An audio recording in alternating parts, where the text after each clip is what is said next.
Today on Cone's Garage, what's better than one Project 240? Two Project 240s. What we have here is a 1992 Nissan 240SX, and it is a SR powered car, so this is a red top SR. It is a car that was built kind of in conjunction with me and a friend of mine, who I convinced to get into 240s, and he probably regrets doing so now.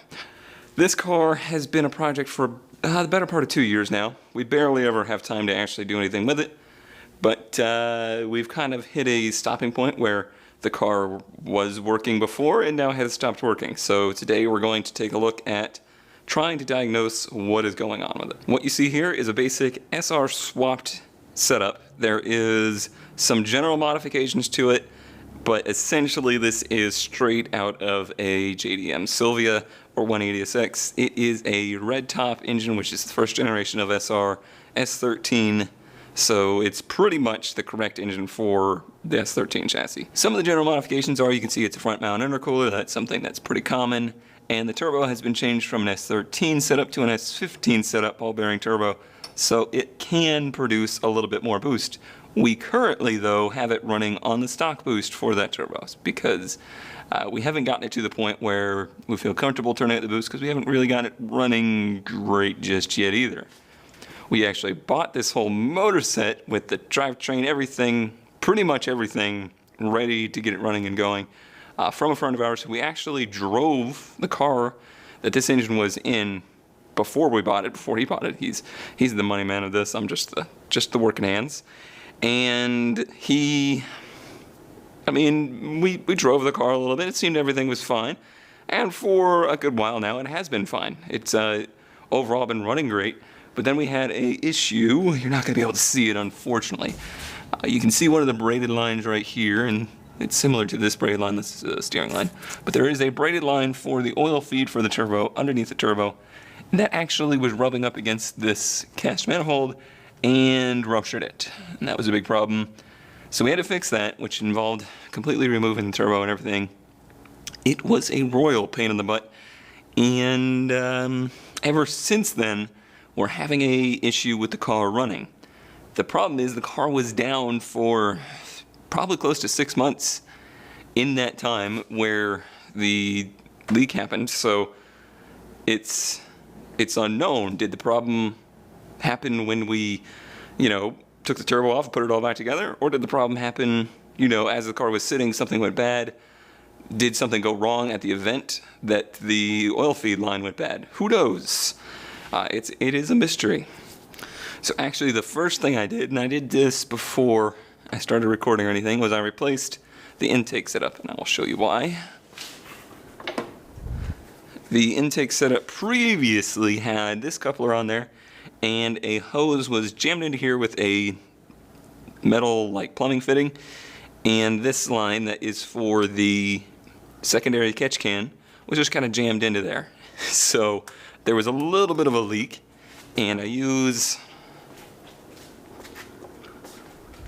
this guy here to find the leak. So I put this, plumbed it right to there, and just gently put air pressure on there so you can hear and feel where air is leaking out of the entire intake side. So intercooler, intake, actual intake on the motor, turbo, everything. And that was the only one that I found. So pretty much narrowed down to not being a boost leak issue because, well, that didn't fix it. But it's nice to clean that up anyway.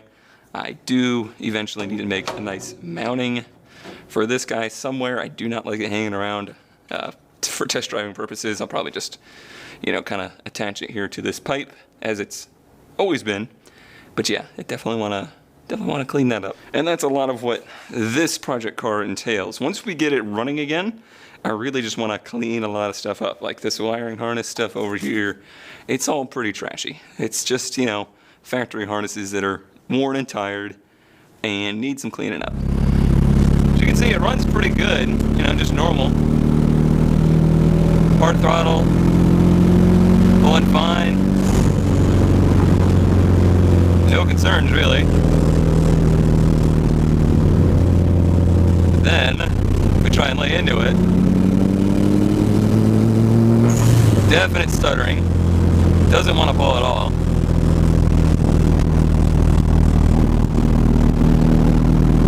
unfortunately see this wideband. Hopefully I can see it on footage.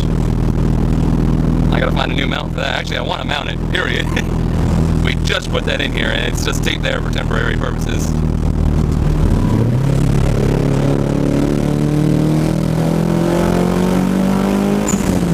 It tried to. Just doesn't have enough power to do it. It is nearly a week later since I started working on this car now. Let's go over some of the things that I have done to try and fix this issue. This right here is a aftermarket fuel pressure regulator. I went ahead and switched this out for a stock unit to make sure we were getting proper fuel pressure and to make sure that this fuel pressure regulator had not failed. I shot a little bit of video with a GoPro mounted right here to this intercooler pipe to get a look at this gauge that you can see a mark on, to make sure that I was getting proper fuel pressure even during pulls. Everything that this car is doing, everything that the air-fuel ratios are showing, lead me and most people to believe as a fuel delivery issue.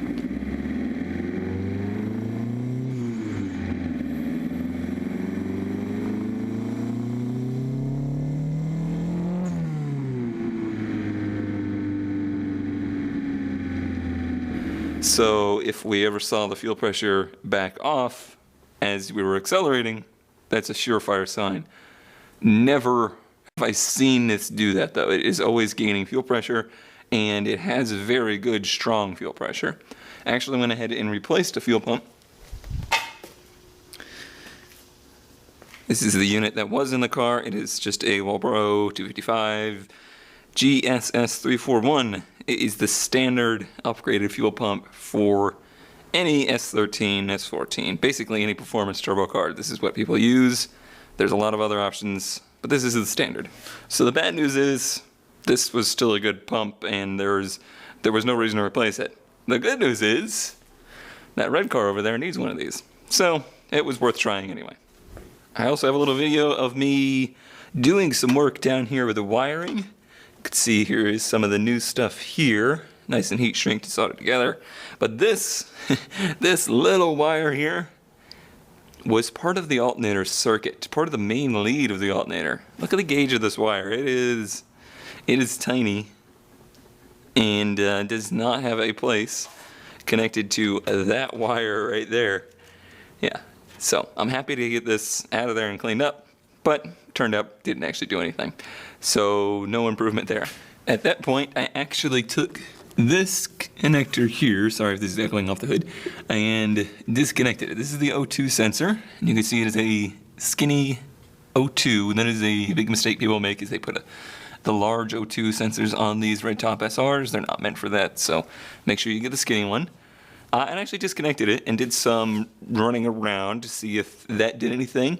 It did bring the air-fuel ratio down, but only at baseline, only at idle, only cruising. As soon as I hit the gas and got on the throttle, AFRs would shoot right back up. So in my mind, the next plausible thing was the MAF.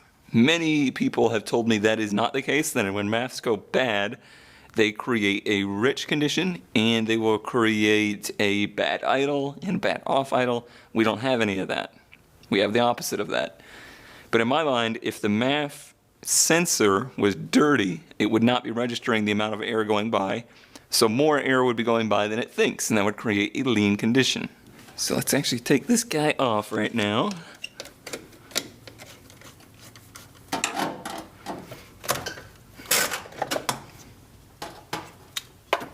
So now let's actually taking the MAF off of the little adapter here so we can get a better look at it. Mass airflow cleaner. $9 can of stuff. And it is just safe for electronics. And I went ahead and sprayed in there and cleaned it and sprayed it down and cleaned it and sprayed it down and cleaned it.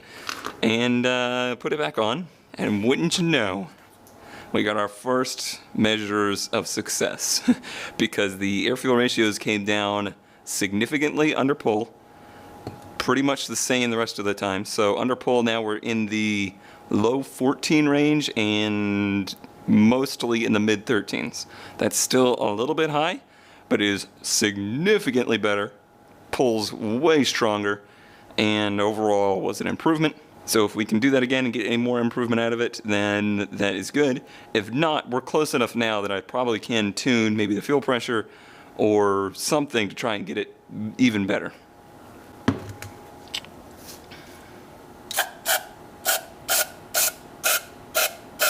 So while that MAF is drying and getting ready to be reassembled, let's do some work here on the interior and actually finally mount this poor wideband gauge instead of being masking taped to the car.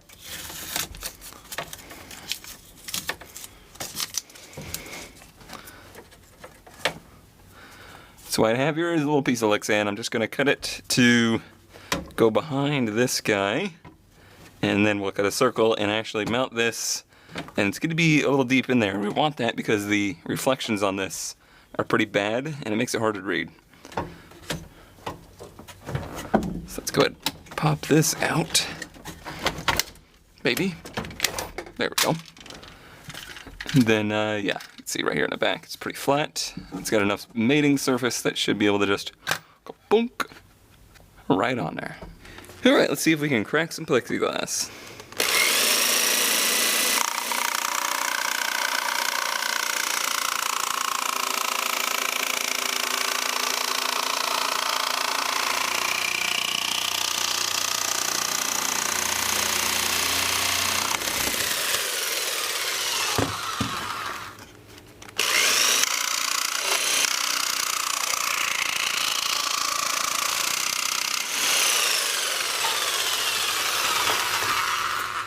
That should work just fine. Here we go, here's our circle.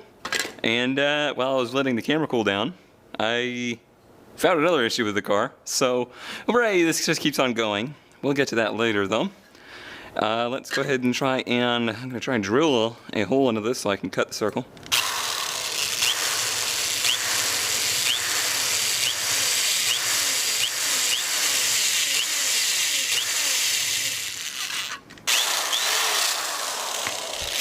Lexan, it's so much better than Plexi. It's more expensive, but it's worth it.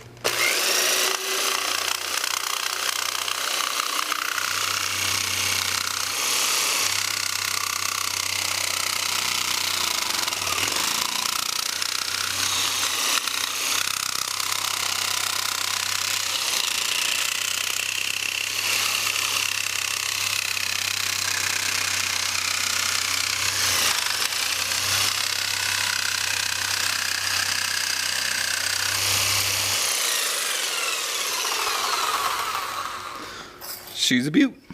Works perfect. Alright, let's start with the good news. The good news is the gauge is now mounted, and I think it turned out just fine. Still need to clean it, and I'm probably just going to paint this Plexi black and call it good. Think it's much better. Should be able to read it, not in the way of the shifter anymore. It was over here and completely unseeable. I think that'll be a pretty good location, and like I said, sunken in there. It'll help the sun glare situation, I hope. So, all good. So now the bad news. During the last test drive last night, when I found out that it was actually running better, I noticed that it was very wandery on the street. Like it would just kind of keep wobbling around and just seem very dirty. We've noticed that a little bit over the past week that we've been test driving it. So I did the classic shake test. Jack the car up and just start shaking wheels until you find something like this. So you notice the wheel is not shaking on the hub, the whole thing's shaking. So now I gotta figure out what's going on with that, because that's a pretty big deal.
Well, unfortunately, it looks like we're gonna have to end this one on a cliffhanger, because sure enough, that is where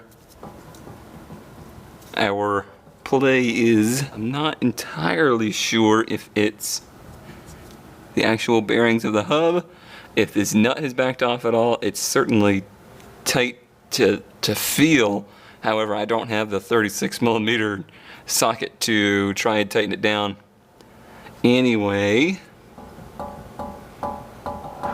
but that's certainly quite a bit of play. It really does seem like it's front to back, like maybe that nut has just backed off, but I cannot find that out today, which means unfortunately no test drive today either, so we can't really see if the math is gonna work, or you know, if we can tune it into something reasonable. It is now 6 days until our event in Gainesville, so not a whole lot of time to figure this out. So hopefully I make some progress this week. Now, push comes to shove, I am willing to take a hub off of the red car to put on here for the weekend, but I do need that big socket for this.